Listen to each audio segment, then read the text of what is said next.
Abidjan, une mégalopole célèbre pour ses embouteillages et ses différents types de taxis. Des taxis compteurs, des taxis par commune ou des taxis clandestins à bord de véhicules personnels et désormais des taxis communaux et véhicules de particuliers. Mais depuis quelques mois, Abidjan a vu débarquer une nouvelle forme de taxi, ou plutôt des véhicules de transport à la demande, comme dans d'autres grandes villes du monde. Ce jour-là, dans un des quartiers huppés de la ville, Riviera Golf, nous retrouvons Angelo Cassi au volant d'une voiture haut de gamme qui n'a que quelques dizaines de kilomètres au compteur. Cet ancien ingénieur en informatique est devenu chauffeur professionnel depuis quelques semaines et dans le parking de cet immeuble, il vient récupérer une de ses clientes. Bonjour Madame Koulibaly. Bonjour monsieur. Merci beaucoup. C'est moi qui vous prends ce matin. Attendez, je vous installe. Pour son confort, la cliente utilise fréquemment ce service de véhicule de transport avec chauffeur. On va démarrer. Vous pouvez mettre vos ceintures, s'il vous plaît, madame. Angelo Cassi est le fondateur de Bravo, une application qui offre à ses utilisateurs un service de transport premium. Et c'est pour pouvoir mieux connaître les besoins de ses clients que le patron de cette start-up a décidé de prendre lui-même le volant. Il y a un an que moi-même je conduis pour mieux maîtriser l'activité, la connaître, connaître la difficulté des conducteurs.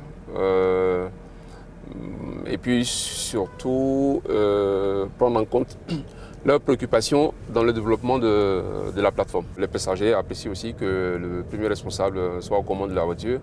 Souvent, la relation change et ça nous permet de décrocher aussi des contrats ou de rencontrer des clients,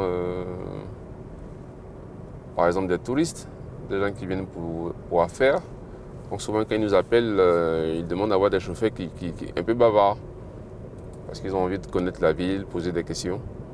Mais sinon, en règle générale, on ne répond que lorsqu'on nous pose une question. Politesse, ponctualité, réserve, autant de qualités que recherchent certains clients comme Léopoldine, une habituée de ce service qui coûte un peu plus cher qu'une course classique. Je préfère payer un peu plus pour avoir un confort supérieur. Quand tu fais les comparaisons, tu te rends compte que les différences de coûts ne sont pas énormes.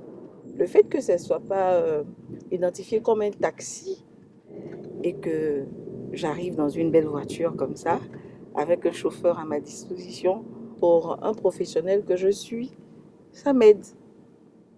Je peux partir à mes rendez-vous tranquille, sans problème. Pas que je fais croire aux gens que j'ai un chauffeur et tout, mais ça me donne ce statut-là en tout cas.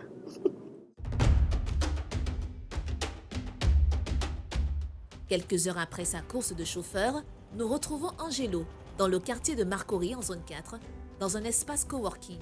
C'est dans cet immeuble que le jeune homme reçoit des partenaires venus de l'étranger pour une session de travail. À l'ordre du jour, le déploiement de son application dans plusieurs autres pays sur le continent. Comme vous êtes censé nous représenter et qu'on doit être au même niveau d'information et de gestion, donc il y a ce qu'on appelle les fonctions d'administration. Donc aujourd'hui, spécialement les fonctionnalités, il faut comprendre l'application, il faut se mettre dans la tête du client pour pouvoir être après capable de reproduire les mêmes scénarios une fois chacun dans sa zone. Là, j'aimerais faire une petite suggestion, hein, Oui. parce que là, si on peut, pour le jour 1, jour 2, Oui. est-ce qu'on peut se focaliser aujourd'hui sur tout ce qui est fonctionnalité et demain, à la sortie de cette réunion, qu'on se dise, voilà notre roadmap ou feuille de route, Okay. Hein, et comment on va vraiment s'étendre. Parce qu'on a la chance d'être ensemble. Oui. Il faut qu'on sorte de cette réunion avec une vision. Pour pouvoir révolutionner le mode de déplacement en voiture à Abidjan, le jeune patron a décidé de cibler une clientèle bien particulière. En arrivant sur le marché, il fallait choisir un positionnement. On a choisi un positionnement qui est bien clair. La classe moyenne et au-dessus. Donc, voici pourquoi vous avez vu tout à l'heure, nos véhicules sont des véhicules neufs, je dirais de type premium. Toujours en gardant l'esprit qu'on veut professionnaliser le métier. Être chauffeur, on doit prendre plaisir à être chauffeur. C'est un métier noble qui a des règles qu'il faut respecter. Et puis ça va aussi apporter au tourisme. On a 3 types de paiement, 3 modes de paiement.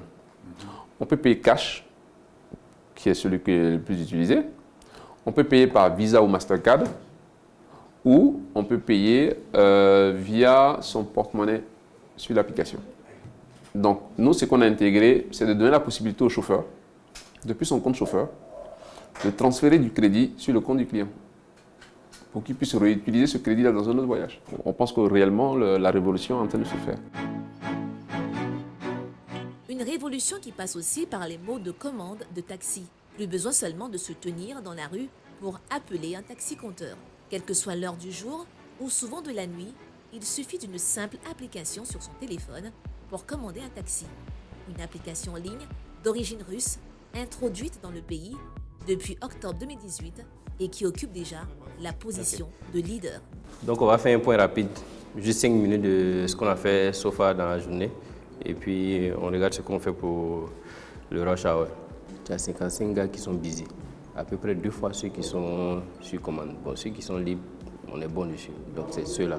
Si on arrive à convertir même la moitié d'entre eux, ça va réduire le seuil sur le plateau aujourd'hui.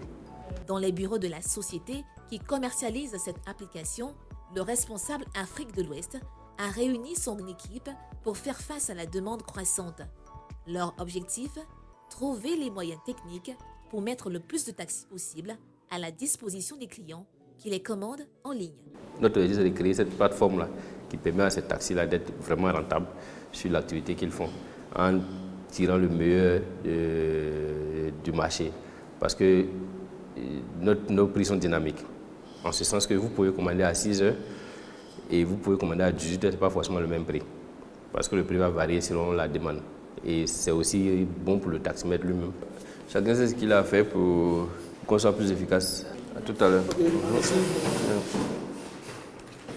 C'est là, c'est bon? Oui, c'est bon. Ça donne quoi? Là, pour le GPS, il est désinstallé. D'accord. Il est installé. Maintenant, il pense que c'est le plus recevoir des commandes. D'accord, ok. Ok. Bon, là, je pense que ton problème est résolu. Je peux te mettre en ligne maintenant. Là, on voit que tu as déjà fait cette commande. Il te reste juste 3 commandes pour atteindre. Les 10 commandes de la journée. Et tu seras bon. Ah, tu as une commande qui arrive. Même si elle est devenue leader sur son segment de marché, la société n'est pas encore rentable. Ce n'est pas un vrai souci pour son manager, qui parie plus sur le long terme et sur le potentiel du marché ivoirien. Nous, actuellement, on ne fait pas de profit. Ce qui se passe, c'est qu'on travaille avec des partenaires locaux. Et vous allez remarquer que vous pouvez parler à certains de nos chauffeurs, quand ils travaillent, 99% de leurs revenus leur revient directement. La plupart des entreprises cherchent le growth. La Côte d'Ivoire était un pays où on avait un certain niveau de croissance au niveau du PIB, c'est-à-dire qu'il y a un growth qui est là et qu'on peut bien en profiter. En Côte d'Ivoire, on n'avait pas un acteur majeur en termes de technologie dans le milieu du transport et on a vu une opportunité qu'on a voulu saisir pour pouvoir essayer de révolutionner ce secteur. Une révolution des taxis qui passe par la commande en ligne, mais aussi par la possibilité de pouvoir payer sans argent physique de manière dématérialisée. Une solution pratique pour les taxis communaux, ces véhicules de transport dont la couleur varie selon les communes. Désormais, certains d'entre eux acceptent des paiements virtuels. Bonjour chef, je vais recharger mon compte Ivoirien. Ivoirien, un mode de paiement électronique qui permet aux usagers comme Dorcas de payer leurs courses à l'aide d'une technologie numérique. Je paye avec ma carte ivoirienne. Ok.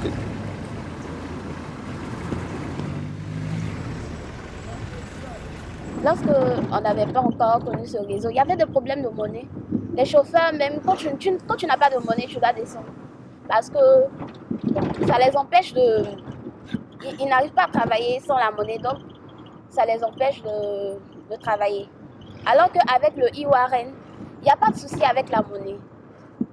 Déjà que quand tu t'enregistres, que tu payes les frais déjà chez l'agent de Ivoirien, déjà quand tu viens le matin,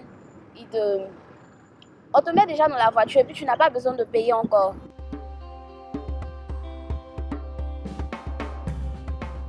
Et voici l'homme à l'origine de cette nouvelle façon de payer. Karamoko Kamara est en route pour ses nouveaux locaux dans ce quartier d'Abidjan, la ville où il a choisi de tester sa solution de paiement qui ne règle pas seulement le problème de l'absence de petite monnaie. Son objectif est de bancariser le plus grand nombre possible d'Ivoiriens.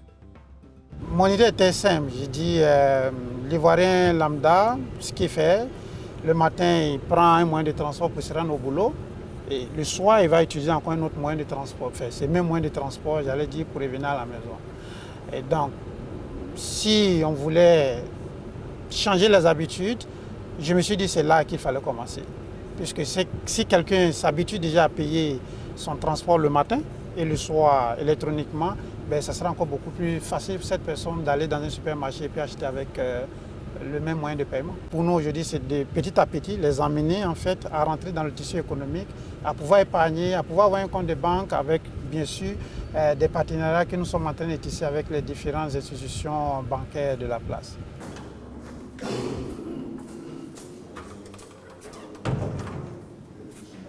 Bonjour tout le monde. Merci d'être là encore ce matin. Je commencerai aujourd'hui en fait par le dossier de la nouvelle stratégie de communication. Si M. Amos peut nous faire part quelques grands points de ce qu'il en est aujourd'hui. Alors par rapport à la nouvelle stratégie de communication. Autour de la table, chaque membre de l'équipe de Camara va faire le point sur ses activités des derniers jours. Pour gagner leur pari, ces équipes doivent innover chaque jour pour rendre le paiement plus facile et surtout pour qu'il soit indolore pour les usagers. Pour un exemple, prenons Marina. Marina veut recharger 3500. 3500, nous prenons 3%. Je pense que ça fait aux alentours de 105 francs. 3% vont être ajoutés à 3500. Le compte de Marina est crédité automatiquement. Marina emprunte un Warren. Et le Warren qui a le sticker e-Warren transport, qui accepte notre moyen de paiement à bord. Si le transport est 100 francs, on prélèvera sur le compte de Marina un montant de 105 francs. Les 100 francs vont directement sur le compte du chauffeur, les 5 francs viennent sur notre compte. Véhicules de transport particuliers, commandes en ligne, paiement dématérialisé, autant d'innovations qui vont changer le visage du transport par véhicule à Abidjan en attendant l'arrivée des mastodontes mondiaux comme Uber, attendus d'ici quelques semaines.